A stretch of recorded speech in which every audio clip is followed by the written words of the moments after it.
Hey guys, Zeta here, and welcome back to Crazy Craft. Where we left off, we did some, we made these traders here and attached to the chest to make some iron, and then we had set up this up here for the villagers. And as you can see, I moved the breeder up here, and I actually got some more of actually managed to get these guys, the librarians, and I actually went through and re-rolled them. So we've got beheading 6, which the highest in this pack is 7, so we can buy 2 of those and combine them for that.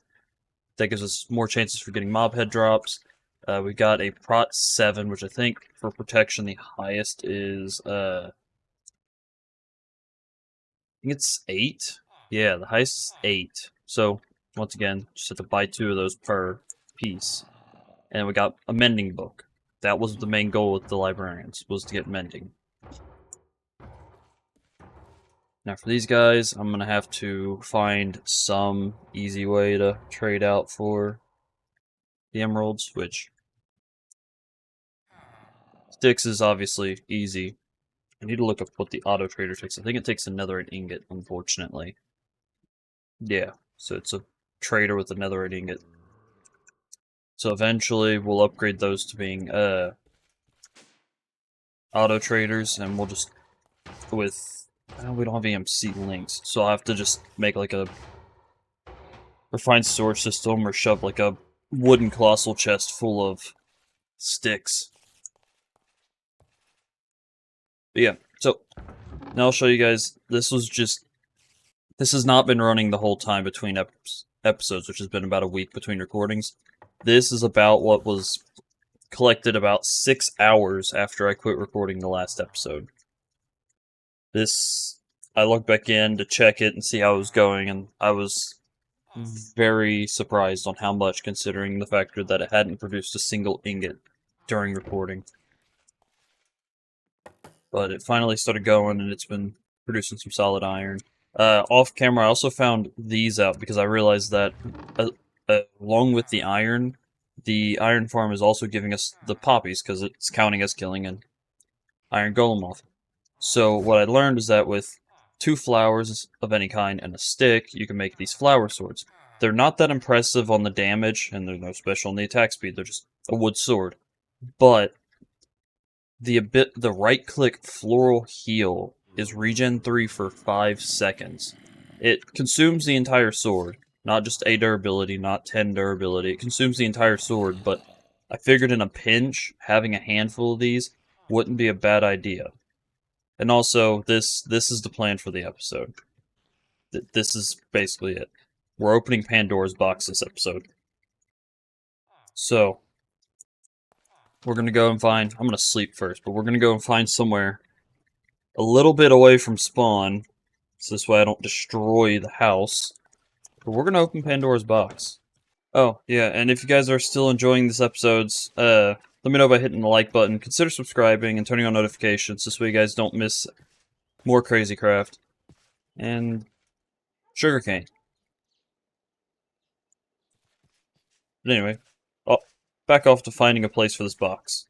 Alright, so I barely went anywhere away. There's the house. I know this doesn't have that big of a radius, so we're gonna open it right here. Uh-oh. So I'm back in the server.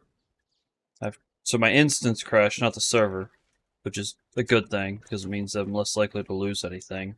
Server going, or to just be my instance. But, Pandora's box is gone. And it didn't do anything. So... I think when I crashed, it despawned the entity that it became? So, I guess we're not doing that for now.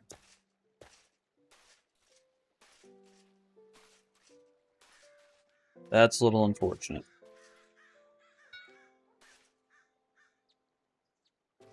No, that was a waste of resources.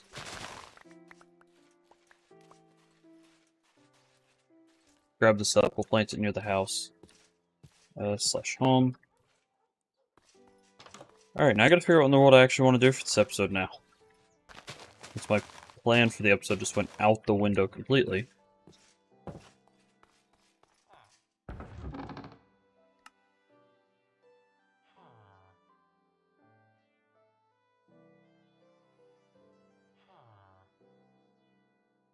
guess what I could do is try and get another villager.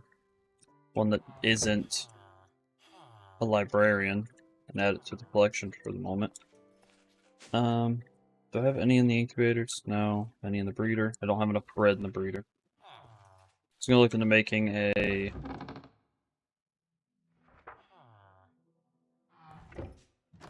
toolsmith.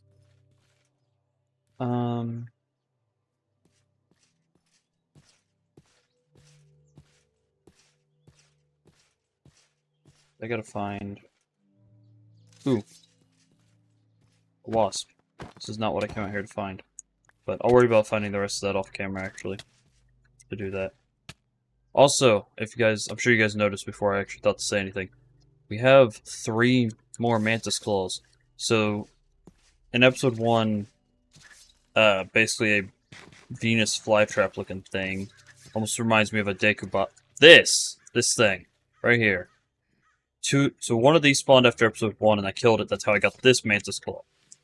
Well, at the end of episode 2, I came out here, and 2 or 3 more had spawned, and I murdered them all.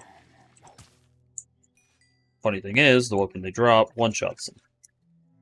So my concern of running out of mantis claws and having to go downgrade swords doesn't matter, because we live on the edge of a biome that they can spawn in, so they just... Every once in a while, I'll just go behind the house, and there'll just be 1 or 2. They'll just be casually sitting. It's always right here. There's 1 or 2 of them just sitting right there. Which is nice, because that means we have a sort of a farm for mantis claws to eventually make the handle of Big Bertha with. And also, until then, keep ourselves a solid weapon. Which, actually, speaking of weapon, I want to look into making one of the Chaos Awakened weapons today. Maybe. Attitude Adjuster, not going to happen because that takes ultimate stuff. Prismatic Reaper is not an option to make. Battle Axe takes ultimate. Okay, Queen Scale takes stuff I don't have. Slayer Chainsaw. Okay, so a change of plans. The only way I'm going to be able to make any of them is if I can find the Thunder Staff. Because I ain't found any of the Chaos Awakens ores. Alright then, see if I can find attack. Damage. There we go. This should give me anything with an attack damage set. Actually, I know what I want to get to. Well, we'll get into this video. Well, apparently it doesn't give me anything with an attack damage set. We're gonna get into, we're gonna go get some sand. Actually, we got a bunch of sand. I'm gonna go get some clay and some gravel. We're gonna start building a Tinker's Forge and get that going. Which is this the version of Tinker's that requires me to, which forces me to build the, melter before I can make the melter controller. Yep, I have to make the melter first because I need to cover the heater with copper. So I need a bunch of clay and I need a bunch of gravel. Alright, so I got a bunch of the clay and gravel. I also got termites nest while I was out there because I didn't want it deciding to eat the house at any point. So what we're going to do is take this, craft it up into blocks. Then we take that. I think it's like this? Yeah. Alright, cool. I still somewhat have it. That makes me 4 stacks of grout. That's... Especially for the early stages, that is more than enough. If I have any copper ore, I do have all the ores and create copper both. And more than enough of it to do what I need to do. Alright, cool. So, we're gonna go ahead and separate this out. Alright, I think we have enough to go ahead and get started on Tinkers. It's been way too long since I've ever actually done Tinkers, so I think the heater, and now if I look up melter, right, I need tank, which I need glass.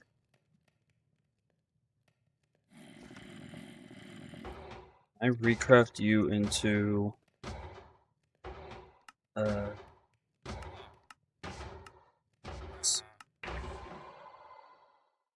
Doesn't look like it. So I'll just have to get more sand out and smelt it up. Which I have a half stack. What we can do is take this out, split, cook, this out, split, cook. We'll just split this between these two.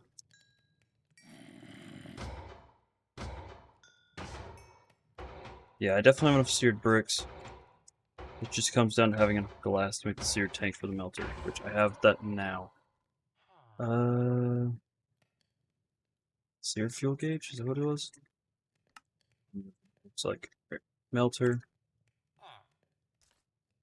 Now what we do is we take heater, melter, make a spout, basin. Now we take some coal, put it in there, we melt some copper. Make the controller is 4 ingots of copper, and that should make, which was also 36 nuggets. So there's 36 nuggets right there. Because now what we can do is we can take this heater, boom, boom. That should make our control. Yep, there it goes. And now we have our smeltery controller, which means I can pick this up. I like the fact that there's an extra step before you can make the big old forge, but I also don't see the point in why they thought with doing that just for the actual step they put in there to be that itty bitty little step there. It's more just a minor inconvenience than anything. I'd plan this out. I'm gonna go.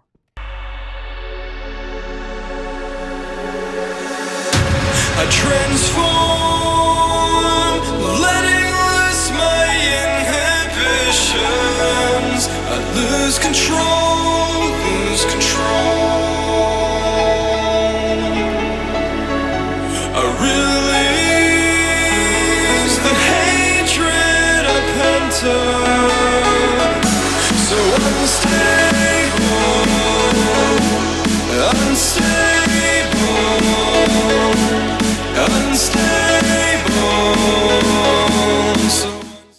Alright, so I got some more sand. I already had some gravel and clay still, so we were able to make. Didn't have to worry about getting more of that. So we'll do that. Craft up more grout. It's more grout than I actually needed to make, but it also means that if I ever decide to expand the forge, I don't have to worry about going out and getting more. Alright, while that smelts, I need to make a handful of buckets. So I'm gonna need, I forget how much these hold. I think it's 5 buckets per tank. It may just be 4. Yeah, it's 4. We'll put 1 bucket up there. So I need to find a lava source, which I think I did find. Yeah, right here. If I follow this, this takes to a lava pool that I can grab my 4 buckets from and head back to the home. Which now I can 2, 3, and 4. I'm gonna move my crafting table. Let's move it over 1 extra block. I want my. We'll do my basins over here. That way, it's kind of off to the side-ish. The ones that are going to be more on the floor is where I'm going to leave my casting tables. That way I have... The only issue I'm going to run into is getting into this. But that's actually not too bad. The tank's not hard to refill. Actually, what I'm going to do, just to make it a little bit easier, what I can do is this. Do that, and then I can put a controller over here.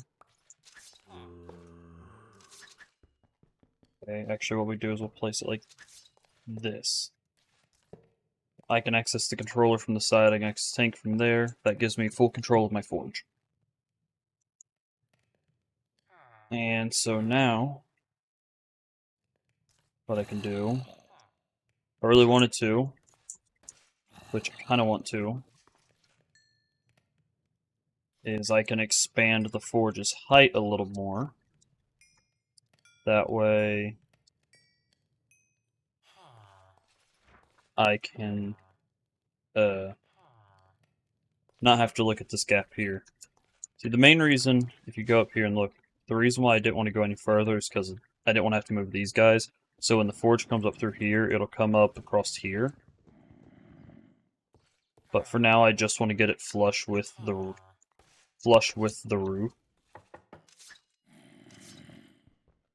which takes me 12 per go around. So if I get one more brick, it'll be able to make, which isn't going to be hard, actually. But I just need one more brick to be flush with the roof. Do I gotta have more bricks somewhere in here.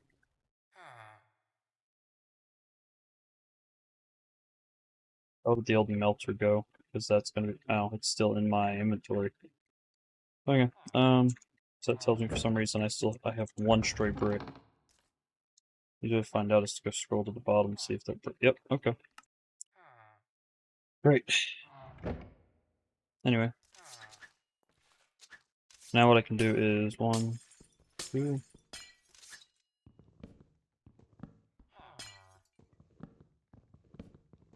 Break all this out. This. Ow. Fuck. Fuck. Slash home. That is not what I wanted to do. I forgot that it automatically placed them in there.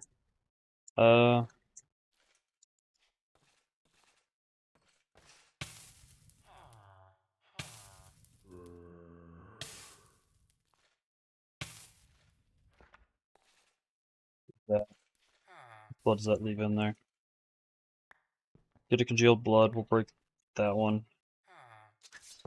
Did not mean to do that, but oh well.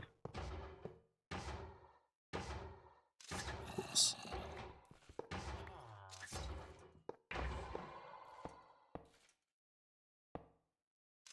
Shit.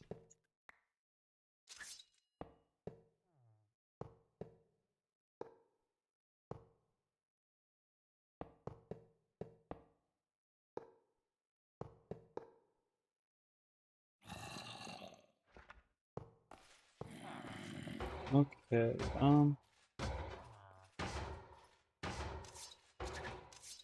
now it should have 360 ingots capacity.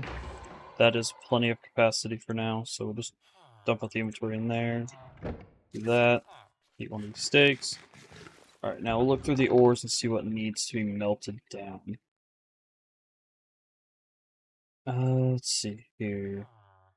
We got lead, tin, we got some more copper, zinc, aluminum from all the ores.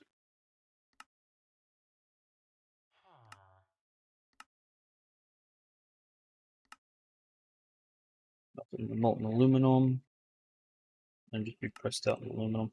Oh yeah, this mod has. I forgot this pack has immersive engineering in it. That's gonna be something else we get to do at some point. I'll start work eventually. I'll probably make a couple work on making a couple biodiesel gens for a power supply for a little while.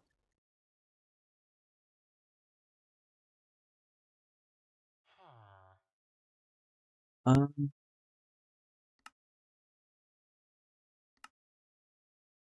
All right. Trying to figure out what to do for weapon wise, but I don't think. I don't think any of the resources I have here are going to be able to make anything that is going to outclass the Mantis Blade. Looks like everything has to go over Slimewood anyway. Yeah, I don't think I'm going to be able to make anything that outclasses what I've already got here, the Mantis Claw. But I think I could definitely make some better tools.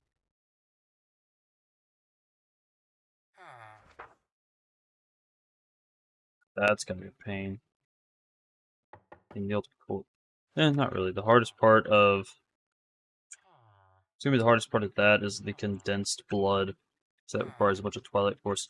Speaking of which, actually, we can go ahead and get started on that because that just takes this, takes 2 buckets of water and a bunch of flowers, which, as you guys know, because of the start from the start of the episode, it's 2, 4, 6, 8. Boom, boom.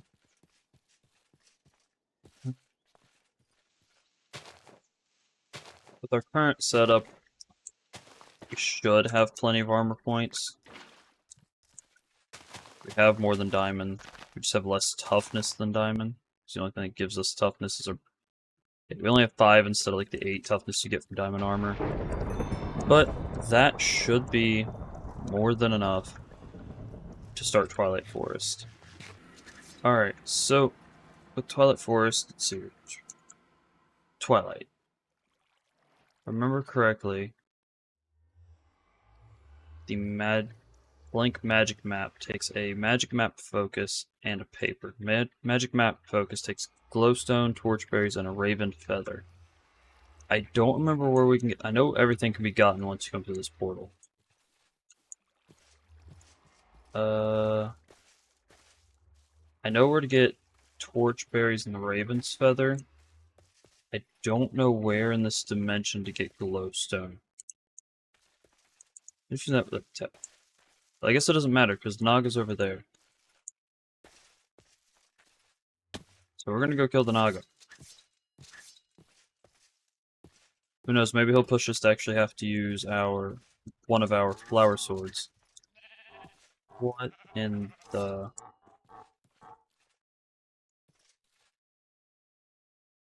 Uh-oh. Okay, I'm concerned because that makes the second time my instance has crashed. I'm gonna try stabbing this bighorn sheep. If it crashes again, I'm just gonna do the outro on a black screen.